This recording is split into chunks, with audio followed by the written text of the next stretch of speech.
আপনি আমার সফল হওয়ার একটা উপায় দেন। যদি সফল হতে চাও তাহলে আমার লেখাই বইটি নাও, শয়তান ধরার গর্জন।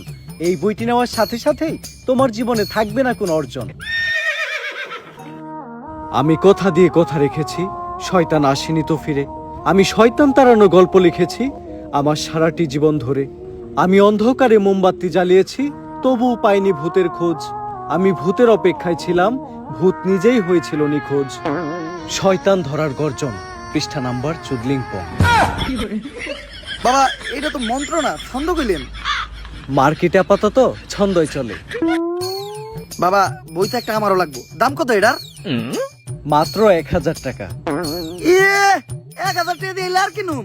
1000 টাকা হাতে নিয়ে ভূতের ডাক দিলে ভূত নিজেই চাল চলে আয় পড়বো। 1000 টাকা দিয়ে বইয়ের দাম, এই বইয়ের বিশেষত্ব কি?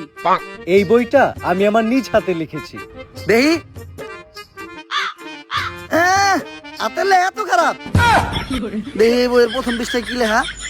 মানুষকে ভোদাই বানানোর 100টি উপায়। 1000 টাকা দিয়ে 120টার এই বইটি নেন আর ঠাস করে ভোদাই হয়ে যান। এখন সফল হইতে গেলে তো এই বইটা লাগবেই, তো এই বইটা আমি নিয়ে গেলাম। বইয়ের টাকাটা? ওইটা আমি হোয়াটসঅ্যাপে পাঠাই দিব। গুরু, আজকের থেকে আপনার লেখা এই বইটা পইরাই আমার শয়তান ধরার যাত্রা করলাম শুরু। শয়তান ধরার গর্জন, পৃষ্ঠা নাম্বার চুদলিংপং।